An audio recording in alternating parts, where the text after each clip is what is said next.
दोस्तों, सैफ और करीना का एक वीडियो इस समय एक पेपराजी अकाउंट से सामने आया है जिसमें दोनों अपने घर के बाहर दिख रहे हैं। लेकिन इनकी बॉडी लैंग्वेज देखकर काफ़ी कुछ अटपटा सा लग रहा है। इस वीडियो में आप देखेंगे कि सैफ अली खान की गाड़ी अंदर घुसती है। बिल्डिंग के अंदर घुसने के बाद सबसे पहले करीना उतरती हैं और वो तेज़ी से बिल्डिंग के गेट की तरफ बढ़ती हैं। पीछे पीछे सैफ हैं, शायद उनसे कुछ 4 कदम पीछे हैं, और सैफ के साथ एक सिक्योरिटी पर्सनल भी हैं। लेकिन करीना दरवाजे पर इंतज़ार नहीं करती, वो दरवाज़ा खोलती हैं और अंदर दाखिल हो जाती हैं। दरवाज़ा बंद हो जाता है। उसके बाद सैफ अली खान वहाँ पहुँचते हैं। वो अपने थंब प्रिंट से ट्राई करते हैं उस दरवाजे को खोलने का, लेकिन वो खोल नहीं पाते हैं। उसके बाद वो वेट करते हैं वॉचमैन का। वॉचमैन दौड़ता हुआ आता है और अपने कार्ड से उस डोर को खोलता है, और उसके बाद सैफ अली खान अंदर दाखिल होते हैं। अब इस वीडियो को देखने के बाद लोगों का ये पूछना है कि अगर सैफ करीना के पीछे चल रहे थे, करीना को पता था कि वो भी इस दरवाजे से अंदर दाखिल होंगे, तो हो ये भी सकता था कि करीना उस दरवाजे को खोलने के बाद थोड़ी देर वहाँ इंतज़ार करती। थोड़ी देर का मतलब सिर्फ 4 कदम चलने में कितना वक्त लगता है, यानी चंद सेकंड्स। लेकिन करीना ने वहाँ इंतज़ार नहीं किया। उन्होंने अपने थंब इम्प्रेशन से उस दरवाजे को खोला, अंदर एंटर हुई, दरवाज़ा बंद हो जाता है। और उसके बाद सैफ जब वहाँ पर आते हैं तो उन्हें सिक्योरिटी पर्सनल का इंतज़ार करना पड़ता है। सिक्योरिटी पर्सनल आता है, वॉचमैन आता है, वो दरवाजे को खोलता है। उसके बाद सैफ अली खान उस दरवाजे में दाखिल होते हैं और फिर उनके पीछे पीछे वो पुलिसमैन भी दाखिल हो जाता है। अब इस वीडियो को देखने के बाद बहुत सारे लोगों का ये कहना है कि क्या करीना वहाँ पर रुककर इंतज़ार नहीं कर सकती थी।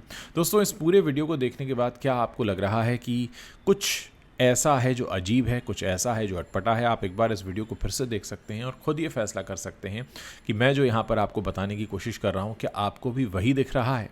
क्योंकि बहुत सारे लोगों ने इस वीडियो के ऊपर कमेंट किया है और इस वीडियो पर सवाल भी उठाए हैं कि आखिर इतनी जल्दी करीना कपूर को क्या थी। 4 कदम पीछे सैफ चल रहे थे और वो दरवाज़ा बंद नहीं होता, साथ में एंटर हो सकते थे। खैर, ये एक बॉडी लैंग्वेज से बहुत कुछ पता की करने की कोशिश हो रही है। दूसरी तरफ दोस्तों, इस पूरे मामले में नए नए डेवलपमेंट हो रहे हैं। पहले पुलिस ने 2 अलग अलग आरोपियों को पकड़ा था, फिर उन्हें छोड़ दिया गया। तीसरे आरोपी को पकड़ा, 2 संदिग्धों को पकड़ा था, उन्हें छोड़ दिया गया। फिर तीसरे आरोपी को पकड़ा और फिर ये कहा गया कि ये बांग्लादेश का रहने वाला है, चोरी के इरादे से दाखिल हुआ था। बाकायदा क्राइम सीन रिक्रिएट किया गया, पुलिस उसको वहाँ लेकर जाती है। 19 जगह से फिंगरप्रिंट कलेक्ट होते हैं और फिर उनको सीआईडी टीम को भेजा जाता है, स्टेट सीआईडी टीम को पुणे के पास, ताकि उनकी जांच हो सके। और जांच में निकल कर आता है कि 19 फिंगरप्रिंट जो पुलिस ने कलेक्ट किए थे मौका वारदात से जहां पर सैफ अली खान पर हमला हुआ, वो 19 के 19 जो फिंगरप्रिंट हैं वो इस पकड़े गए आरोपी, जिसको पुलिस बांग्लादेशी बता रही है, शरीफुल इस्लाम शहजाद, उसके फिंगरप्रिंट से मैच नहीं खाते। और इस बीच पुलिस ये कह चुकी है कि उसने अपना गुनाह कबूल किया है। उसने खुद कहा है कि उसने सैफ पर प्रहार किए थे, सैफ ने उसे पकड़ लिया था और तमाम बातें हुई हैं। अब ऐसे में नई नई कहानियां भी निकल कर आ रही हैं। शुरू में ये भी कहा गया कि 4:11 पर क्यों एडमिट हुए अफसर जैदी के साइन के बाद, और ये अफसर जैदी कौन है, जब 2:30 बजे चोट लगी। हालांकि अफसर जैदी का भी बयान सामने आ गया है जिसमें उन्होंने साफ कहा है कि सैफ अली खान जो हैं चोट लगने के बाद अस्पताल पहुंच चुके थे, वो तैमूर के साथ ही अस्पताल गए थे। मुझे बाद में फ़ोन आया था कि मुझे साइन करने के लिए जाना है, क्योंकि जब भी कोई चोट लगने के बाद इस तरीके से ऑपरेशन होता है तो फैमिली से किसी को कंसेंट फॉर्म पर सिग्नेचर करने होते हैं, और उस कंसेंट फॉर्म पर सिग्नेचर करने के लिए अफसर जैदी को भेजा गया था। दूसरी तरफ बहुत सारे लोगों को ये बात भी हजम नहीं हो रही है कि आखिर करीना इस पूरे मामले में क्यों गायब रहीं, करीना कपूर उस हॉस्पिटल में क्यों नहीं पहुंची, और काफ़ी देर बाद वो पहुंचती हैं 10 बजे के आसपास, जबकि पूरा मामला सुबह अर्ली मॉर्निंग का है। तो उतनी देर तक क्या करीना ने अस्पताल आने की ज़रूरत नहीं समझी? ये तमाम बातें जो कही जा रही हैं और इसको लेकर बहुत सारे लोग जो हैं इस समय माथापच्ची भी कर रहे हैं। उधर बहुत सारे लोगों को इस बात का भी इंतज़ार है कि पुलिस की तरफ से क्या स्टेटमेंट आता है, क्या फिंगरप्रिंट सही भेजे गए थे, कहीं ऐसा तो नहीं कि फिंगरप्रिंट भेजने में कोई गलती हुई हो।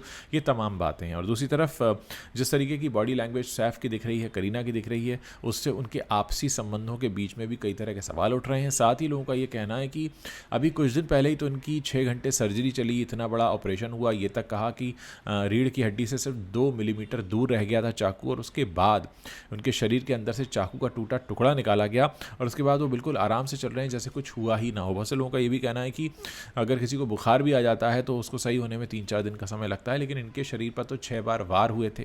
और होता क्या है कि जब इस तरीके की चोट आपको लगती है तो उसमें शॉक भी लगा होता है, आपको झटका लगा होता है, लेकिन उसके बाद भी सैफ बड़े आराम से चलते हुए दिखाई दे रहे हैं और बिल्कुल ऐसा लग रहा है कि जैसे कुछ हुआ ही नहीं है। तो ये तमाम बातें हैं और उधर इस पकड़े गए आरोपी को लेकर तमाम तरह की राजनीति भी शुरू हो चुकी है। बांग्लादेशी वाला मुद्दा गर्मा चुका है और बहुत सारे लोगों का ये भी कहना है कि बांग्लादेशी लोग बहुत से ऐसे स्पॉट्स हैं मुंबई में जहाँ पर रहते हैं, कभी उस तरफ ध्यान नहीं दिया जाता, लेकिन ये पूरा मामला जो है इसे कहीं घुमाने की कोशिश तो नहीं हो रही है। तो दोस्तों, सैफ अली खान मामले से जुड़ी कई ऐसी बातें जो धीरे धीरे निकल कर सामने आई और हर कोई उनके जवाब तलाशने की कोशिश कर रहा है। उधर बिल्डिंग में रहने वाले कुछ लोगों का ये तक कहना है कि डक्ट में इतनी स्पेस है ही नहीं कि कोई इंसान डक्ट से फ्लैट के अंदर दाखिल हो जाए। तो ये तमाम बातें, और फिर उस आरोपी का ये कहना, पुलिस ने ये भी कहा है कि वारदात के बाद वो 2 घंटे तक बिल्डिंग के लॉन में, बगीचे में छिपा रहा। यानी जिस वक्त ऑटो रिक्शा रोका गया, सैफ अली खान को ऑटो रिक्शे में डाला गया, उस वक्त उनके घर के गार्डन में, यानी उनके बिल्डिंग के गार्डन में मौजूद था उन पर हमला करने वाला, और उसको किसी ने देखा नहीं। ये तमाम बातें हैं जो इस वक्त बहुत से लोगों के गले नहीं उतर रही हैं और सबका ये कहना है कि एक सड़क चलते व्यक्ति को ऐसे कैसे पता चला कि 12वें माले पर ही उसे इस घर में दाखिल होना है, जहाँ की वो जहांगीर के कमरे में निकला है और वहाँ से उसको 1 करोड़ रुपए मिल सकते हैं। क्योंकि ये तो जो मेड हैं, सैफ का जो स्टाफ है, उनका कहना है कि वो 1 करोड़ रुपए की डिमांड कर रहा था। तो कुल मिलाकर ये बातें बहुत सारी हैरान करने वाली हैं और अभी भी इन सारे सवालों के जवाब नहीं मिले हैं कि क्या कोई था जो उसे गाइड कर रहा था, क्या कोई था जिसने उसे अंदरूनी सूचनाएं दी थी, ये तमाम चीज़ें। और सबसे बड़ी बात आज जो सबसे बड़ा प्रश्न आकर खड़ा हो गया वो ये है कि क्या ये वही आरोपी है जो कि सैफ के घर में घुसा था, क्योंकि अब फिंगरप्रिंट्स मैच नहीं हुए। और उधर बांग्लादेश में अलग हंगामा खड़ा हो गया है।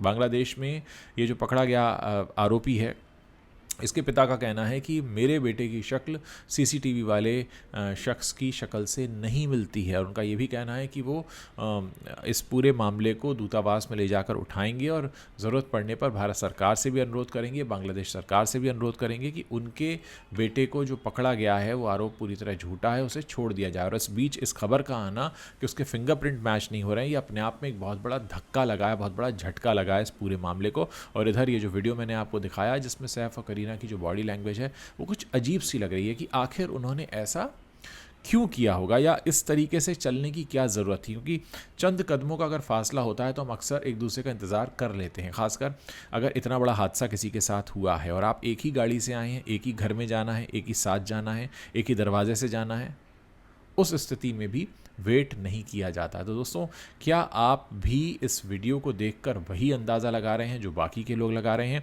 या आपका इस पूरे मामले पर अपना क्या कहना है, वो आप अपनी राय इस वीडियो के नीचे ज़रूर लिखकर बताइए। बहुत सारे लोग इस बात को भी उठा रहे हैं कि ये सैफ और करीना का निजी मामला है, बहुत सारे लोग इस पर क्यों बात करें। तो देखिए, इस समय जितने भी टैक्स पेयर्स हैं उनके लिए चिंता होना लाजमी है, क्योंकि यही पुलिस हमारी सुरक्षा में भी लगी है जो कि उनकी सुरक्षा में लगी है। और अगर एक जगह पर हादसा होता है तो बाकी के लोग भी चिंतित हो जाते हैं। बांद्रा ही नहीं, मुंबई के बाकी के सबर्ब्स के लोग भी चिंतित हैं कि कहीं अगर ऐसा हादसा उनके साथ होता है तो क्या पुलिस उनको सुरक्षा मुहैया करा पाएगी। ये बड़ा सवाल है। देखते हैं इस पूरे मामले में आगे क्या होता है और कितनी नई परतें और निकल कर सामने आती हैं। अगर ये वीडियो पसंद आया हो तो इसे अपने दोस्तों के साथ शेयर करना मत भूलिएगा।